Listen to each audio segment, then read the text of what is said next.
may nag-request sa atin. Kasama ko si kaibigan dito sa Maisan. Sumama po siya dito.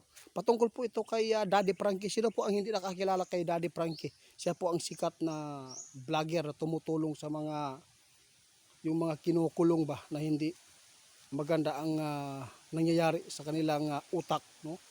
Mga baliw na walan po ng magandang pag-iisip. Mayroon pong nakapanood, no, sa YouTube at saka sa social media mga idol, sa Facebook doon sa YouTube.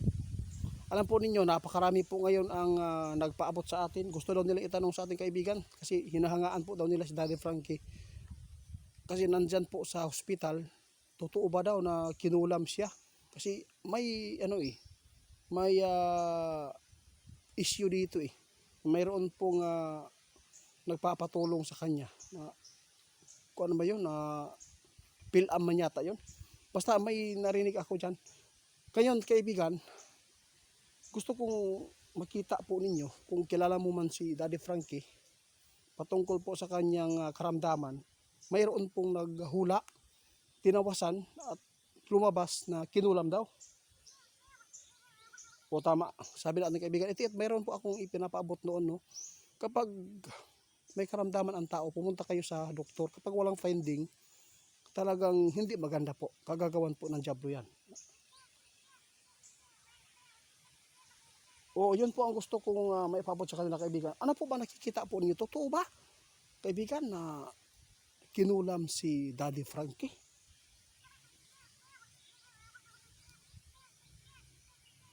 Tama. Guys, ito po sabi ng ating kaibigan.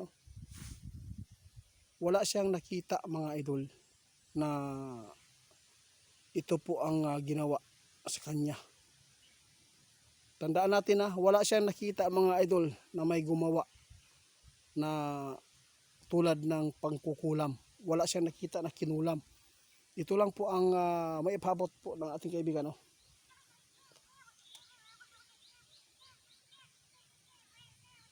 Tama ka. Guys, wala siyang nakita. Ito lang masabi ko. Kung nakapag-check up talaga, kung may findings po ang karamdaman ni Daddy Frankie, ibig sabihin yan mga idol, normal na sakit yan. No? Sakit talaga yan mga idol. Kung may nakita ang doktor sa pag-check up niya dito kay Daddy Frankie, kapag mayroon, ibig sabihin yan, hindi siya kinulam.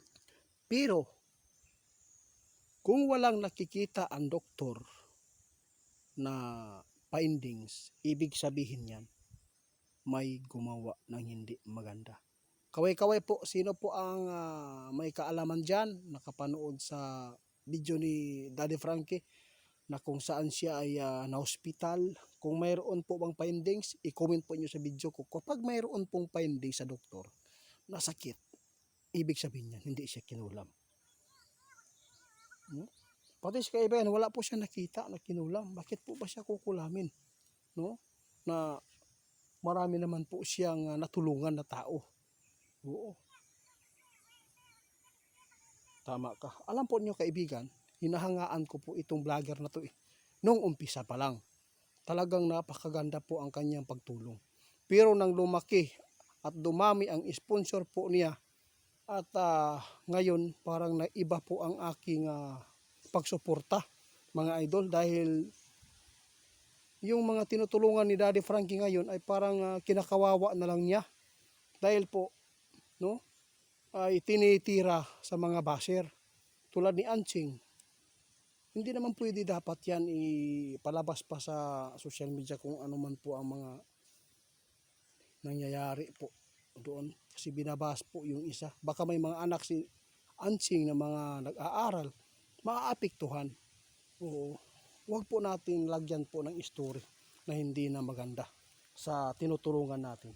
Yun po, yun ang advice ko. Pero tandaan natin mga idol, ang ating topic ngayon, marami nagpaabot, totoo ba na kinulam? Sinabi ng ating kaibigan, hindi po siya kinulam mga idol.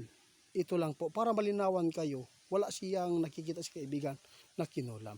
Baka mayroon lang problema sa kanyang pangangatawan, baka mataas po yung sugar, Basta kapag may findings, hindi po talaga kinulam. Kapag walang findings yan sa doktor, kinulam talaga yan. Di ba? Oh, salamat kaibigan. Huwag kayong mag-alala mga idol. Makaka-recover yan. Sabi ng ating kaibigan. Kung kinulam siya, ibig sabihin yan, kung kinulam siya mga idol, walang makikita ng doktor sa kanyang pangangatawan. Kung mayroon siyang sakit dyan na ipinapaabot sa doktor na yun po ang findings, ibig sabihin yan mga idol, normal na karamdaman yan. Hindi yan kagagawan ng tao. Oo nga, sana. Alam po din nyo, ito lang po ang masabi ko. Huwag kang magalit mga idol ha. Baka mayroon kayong sinusuportan na manggagamot. Alam po ninyo sa manggagamot, ito lang po ang masabi ko. Kung ang manggagamot nilalapitan ng mga taong nagpagamot, lalo na hindi pa nakapagpunta sa hospital, nagpaka-check up ng mga karamdaman, agad po siyang pumunta doon sa manggagamot. Siyempre, 3 lang po ang ibibigay po ng manggagamot. Isa na po doon, kinulam ka. At saka,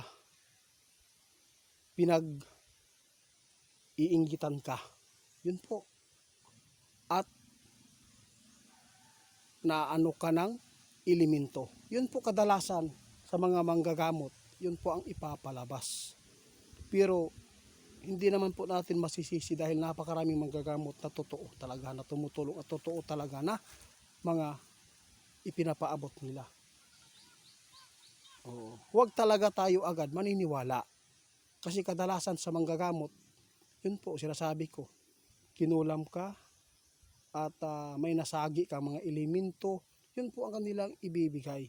May ibang manggagamot talagang nagbibigay po ng gamot na nanggagaling sa mga komersyal na mga gamot. Oo, marami kaming nakilala dito sa amin na manggagamot, no? Na nagbibigay po ng findings na ordinaryong mga sakit tulad po ng mga UTI, ulcer o ano man yan, bibigyan kanila ng mga gamot na pangkomersyal. Pero may mga manggagamot talaga na porket nagpagamot yung tao, hindi pa nakapagpa-check up, mayroon na po siyang ipapalabas na kinulam at saka kaibigan, kinulam at saka nasagi na mga engkanto, kapre. Kadalasan yun ang kanilang ibibigay na findings. Kaya sa lahat ng magpapagamot, kung mayroon kayong karamdaman, huwag po kayong umasa agad sa manggagamot. Pumunta muna kayo sa doktor, magpa-check up. Pagkatapos, kapag walang findings, doon kayo sa manggagamot. Salamat po kaibigan. Saan ka pa nagtatakbo-takbo dyan kaibigan? Salamat. May pinuntahan si kaibigan guys. May nakita siya doon na mushroom.